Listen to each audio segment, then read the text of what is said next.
Yoga Nidra for manifesting healing, enlightenment, and world peace. So Nidra means night. So Yoga Nidra is a yoga practice for the night, which is like for sleep. So if you wake up in the middle of the night, or even while we're going to bed at night, and we don't fall asleep, we can do this practice. And I find it's particularly, wonderful. But you can, if you fall asleep as soon as you start it, that's a success. So don't worry that you need to concentrate on it because it looks kind of complicated. And it's derived from the first limb, which is called Yama of the 8 limbs of yoga, which of the Yoga Sutras. And another subtitle is Surrendering to the Divine, Becoming an Instrument of the Divine. So it's like surrendering to the now. Then you become an instrument of divine. And this presentation for me was doing that. It kind of came through me. And it's in stages of Nivarattatvam. This is a Sanskrit word which means go beyond where you are. So you start and you just keep surrendering and going to further and going beyond and going beyond. So it's stages of Nivarattatvam. So stage 1, the first part is these 5 yamas, and the yamas are the first of the 8 limbs of yoga, and it's got 5 parts. And we're going to go through them, and I'm trying not to be too slow so we don't take too long. So the first of these yamas is called the himsa, which is usually translated as non-violence, or non-harm, or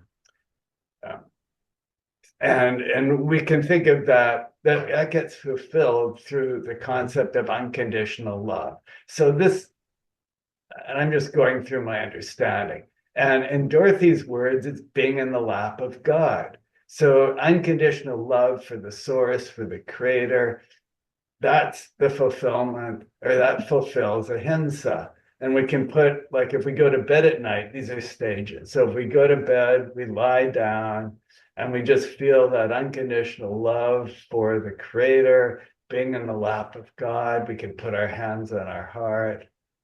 And that's the first stage. And we may start that, and within 3 seconds, we're asleep. And if so, that's great. And this first stage of Nivarattatvam is letting go, surrendering to love, offering all love to the divine. And optional, we can feel a ball of love and light around our heart if that helps us. So the second stage is, or the second part of the 5 yamas is satya, which is often translated as just truthfulness. Like people say ahimsa is like non-violence, is like not standing on an ant or something. And satya is telling the truth. And those are just kind of like superficial understandings. Ahimsa is fulfilled through unconditional love. Satya is fulfilled by being in the now, because the state of now is the state of eternal truth. And we can fulfill that by being in the now, by feeling the body. So the first step is this unconditional love, being in the lap of God. While we're doing that, just feeling the body, being in the body. And that brings us into the present. Being in the body brings us into the present, brings us into the now, the state of Sat, eternal truth. And here we have surrender to Sat, the eternal now, surrender love and the body to the creator. And we can let the ball of love expand to the whole body. Then the third of the yamas is called the steya, which is normally translated as non-stealing. And Maharishi explains, and the reference for Maharishi is on the bottom right. It's called a video, potentially in the 8 limbs of yoga, re-explains this. That these really are characteristics of unity consciousness. Asteya, that state of non-stealing, is the state of unity when you are everything. You're the whole universe, so there is nothing to steal. So in this particular, process of Yoga Nidra, so within that love, expand our awareness to the entire universe. So we are the entire universe. There's nothing to steal. So just surrender the separation of us to the universe. So in the second state, we were like having body awareness. We've just expanded that body awareness to universe awareness. And we're now embracing the entire universe, and we're surrendering love and the universe to the creator. So that's the third step. And we can let the ball of love expand to the universe. Then those three are really the only things we have to do. Everything else is automatic. And I'm going to summarize them just because this is really the only thing we do. The three steps of surrendering to the divine or to the creator. First, we just surrender to love, which is the creator. Then God is love. Then we surrender our body to love, the divine. Then we surrender universe to love, the divine. So and this seemed to me, these three steps seem to correspond. This sort of came to me a couple of days ago, Father, Son, and Holy Ghost. I thought, really? But that's what came, because like, Oh yeah, I see it. I see it's that. like, because Father was like, love is the Father, the value of the Mhm. Father. God is the Father, is the value of love. Then the body is like the son of that. It's like the specific, is the expression, of the He divine. came to earth and he became a man. He Yeah, was and then incarnated. He was incarnated of the Holy Spirit and the Virgin Mary and became man. He yeah, became human with a human body. Yeah. and then and then at the end, like for any on this process of surrendering the universe, the divine, it's sort of we've got let go of individual and become, the universal, the Holy Ghost. So these Yeah. three together fought. So this was a wonderful aha experience. So those are the only three things we need to do from our side. Everything else is automatic. And the wholeness of this next stage, brahmacharya, or the next of the five yamas, is the wholeness of the three of these. Because Brahma means wholeness, Charya means seated in or established in. Some people translate the word brahmacharya as celibacy. That's sort of like the street sort of translation. Maharshi explains that all of these yamas are characteristics of unity consciousness, and they have a higher value. So here we are seated in the wholeness of the three, in this dynamic wholeness, and it corresponds to Sadguna Brahm, which is the value of wholeness that has dynamism inherent with it, and it's called fullness of fullness. And incidentally, and I'll just repeat this point, if you want more details on this, go back to that earlier presentation with Dorothy and I, where there's much more details, because I don't want to take time to do that here. And this, we're surrendering parts to the whole. So that's this stage. So each stage is a stage of surrender. Then aparigraha is the fifth of the yamas, and it's usually translated as non-possession. It's sort of like, in the street, it'd be like giving all your possessions away. But it's not, on a deeper level, it's that state of witnessing, the state of silence. Like in the state of, just previous to that, we were the whole universe. Now we're giving away that, and we're just going to the state of silence. So we're not possessing the universe. We're that state of pure silence, witnessing everything, and that's Nirguna Brahm without qualities, without activity. And it's that state of fullness of emptiness. So we've surrendered dynamism from state 4, or from brahmacharya, to silence. So we've surrendered dynamism to silence, and those are now the five yamas. We've gone through all five of the yamas. And then the next stage is very interesting. So at this point, up to aparigraha, we've got dynamism, fullness, and fullness of emptiness. So now, once of these two things, there can be a pulsating between them. And that's what we finished stage 1, which had these 5 parts. So stage 2 is Atma, which Maharshi says is self-fulfilled consciousness, the reverberations between infinite silence and infinite dynamism are fullness of fullness, fullness of emptiness. It's a pulsating. I put the word cradle here to remind me. Maharshi says when there's the story of Krishna in the rocking in his cradle, back, and Maharshi said what that indicates is the pulsation between silence and dynamism, or being and becoming. Because this is fullness of emptiness is like being, fullness of fullness is sort of like becoming. And this is self-referral consciousness, or the dynamic, self-interacting dynamics of consciousness. And now we're getting into something even more, we'll get something more interesting. So we've surrendered silence and dynamism to a separation. So there's like a duality kind of, and there's a pulsation back and forth. Now, in Vedic science, that finest hearing is the basis of, or is the, here's a chart up here. Finest hearing corresponds with space. Like there's 5 senses, and each of those 5 senses corresponds with one of the 5 building blocks of space.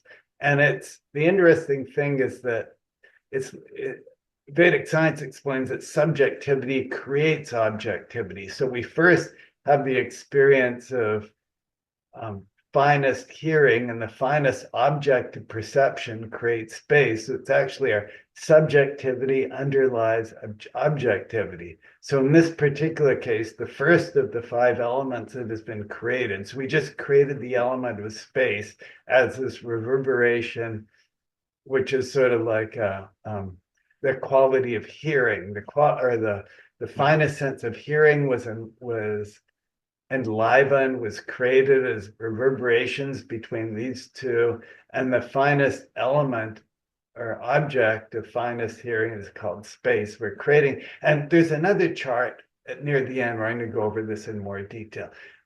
And there's just so many fascinating things, and I tried to put them all in. I hope it's not too much. But anyhow, this quality of finest sense corresponds with the space element, which is the 5th chakra, which is the throat chakra. And that corresponds, there's like 5 layers of the body. And the next chart's going to go into that in more detail. 5 sheaths or layers of the body.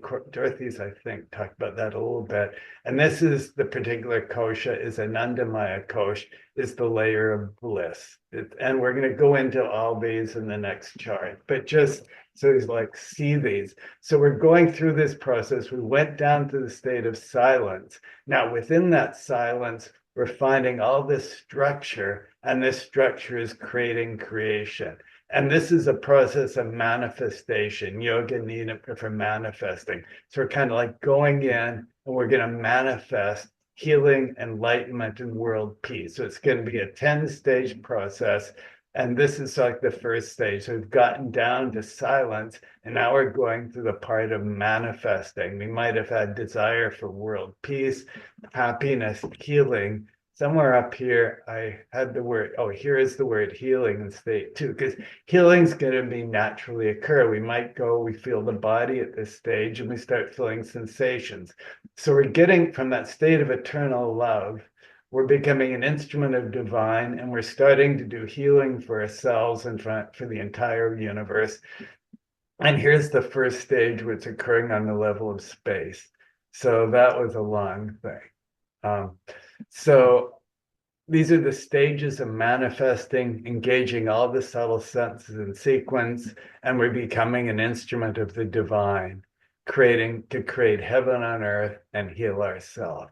So this is, and there's a quote from one of the areas of Vedic literature called Vaisheshika Shabda Guna Akash, which says that the quality of sound, vibration, motion is the quality of space. And Dr. E.C.G. Sudarshan was a famous physicist, and he had a talk with Maharshi where they talked about that. So Shabda Tan Mantra, which is the finest object of the sense of hearing, is the fundamental building block of space. Motion is inherent in space, and space is created from vibration, from motion. So this is a like reversal of the scientific paradigm, which thinks that matter is fundamental and consciousness is secondary. This sort of says that matter is created from consciousness, and in this particular case, it's the sense of hearing that creates the building block of space. So subjectivity creates objectivity, and we're going to go through this in more detail in one of the later slides, but it's fascinating. Okay, so now that we've created the space element, the next stage is going to have to be the air element, because we're going to go through these in sequence. So at this point, at stage 2, we had 2 elements. We had silence and dynamism, and there was a reverberation back and forth between them. And if you want to know where this funny chart comes from, you can look at the earlier presentation with Dorothy and me. We go through this in detail. But this reverberation back and forth creates a kind of like friction. And friction creates fire or heat. And the first stage is going to be like a warmth. And again, this just understand where this chart comes from. Go back to the earlier presentation. So Agni is the word for fire. So friction creates Agni, creates fire, and the metabolism is ignited. And so at this point we had surrender, silence, and dynamism, and the pulsation of finest hearing. Now at this point we're surrendering finest hearing to finest touch. So this is like a warmth, and sparsha is that finest touch. It's like a kindling of the heart, and we'll see and this underlies the heart intuition connection. So up here we see sparsha enlivened. So this is the finest touch, finest feeling, which is like intuition. And the kosha, it's like vijnaya, vijnamaya, kosha. So that's the layer of intuition, like in the brain. Then this is the air element. Then this is the heart. So this is finest feeling is the heart, and it's the layer of cognition. So, and at that layer, we've enlivened the air element. Okay, now after the air element, we've got to get to the fire element, and then we've got the water and earth elements. They'll be the next stage. And we'll go through this relatively quickly. I'm not going to explain this chart because that's in the other thing. So this next stage is we're enlivening the fire element, and this is called Prachetna, the eightfold Prakriti. There's like 10 spokes coming out, and these correspond to the 10 mandalas or chapters of Rig Veda. It also corresponds to Devi Veena, which is the musical instrument of Mother Divine, whose sounds give rise to the entire creation. So at the previous stage, there was just like a warmth. Now that has sprouted. So this is like the sprouted seed that's going to give rise to the entire creation. And the Veda, lots of nature are now enlivened. And so we surrendered the finest touch from the previous stage to finest sight, rupa. And this corresponds to the brain-gut connection, because fire is like the metabolism and of the digestion, and the mind emotions are the layer of the koshas, manomaya kosha, the layer of mind emotions. So that's the layer of the mind gut connection. And then this is the last of these stages, and this is stage 5, and this is material creation. And this chart, again, is explained in that other presentation. This is the layer of physical manifestation. On the right are the dhatus, which are the tissues of the body. On the left are sort of like the tissues of the universe, the planets and galaxies and stars and all that.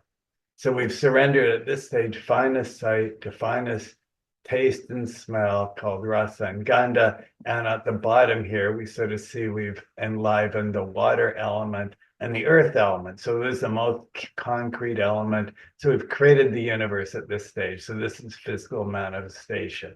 So these, and just going back, this is all happening automatically during our yoga nidra practice, just to bring us down to earth. This is like the manifestation. We're becoming an instrument for manifesting the will of the divine. This is all, you don't have to intellectually understand this. All you need to do is these first 3 steps, which we went through. And over time, everything else is going to happen. And I'll just summarize or remind you, if you do these first 3 steps, over time, you'll feel this wholeness, this brahmacharya, the seated in wholeness. It just happened to me. I was just doing these first 3 steps, and all of a sudden, oh my gosh, this wholeness is developing. That's where the brahmacharya is. Then after that, after a certain while, I realized, oh my gosh, I'm witnessing the silence has developed. So it's sort of like you do the first 3, and just over time, you start to experience the other ones. Then the final stage 6 here is just the synthesis. So this is like the synthesis, certain where we surrender the parts of the whole. So down here, this parts the whole was, we had 3 parts, and this is the wholeness of the 3. Up here, we've got a wholeness of the whole cycle, parts the whole, and it's one ocean of love and motion. It's sort of how I, feel about this or understand this. And one ocean of love and motion. So like this whole thing is, surrendering to love, and that leads to everything else. And now we just do a reflection on this. There are 5 steps of surrendering activity to silence down to here, to silence.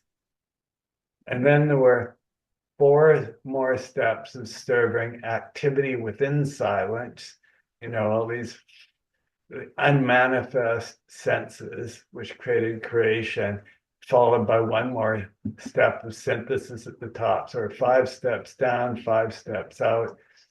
This procedure is based on the 5 yamas, constitutes a yoga nidra practice for the night or sleep. And all steps are in the lap of God, surrendering to the divine within and becoming an instrument of the divine. So that's this whole process. And then I want to emphasize, be easy about it. Don't try and intellectualize it, because you're probably going to fall asleep most of the time after you go through step 1 or 2. So falling asleep or peace at any stage or losing time is success. So don't get fixated about the details. And the summary of the whole process is just be love and let that love expand. That's what the whole thing is about. It's very simple.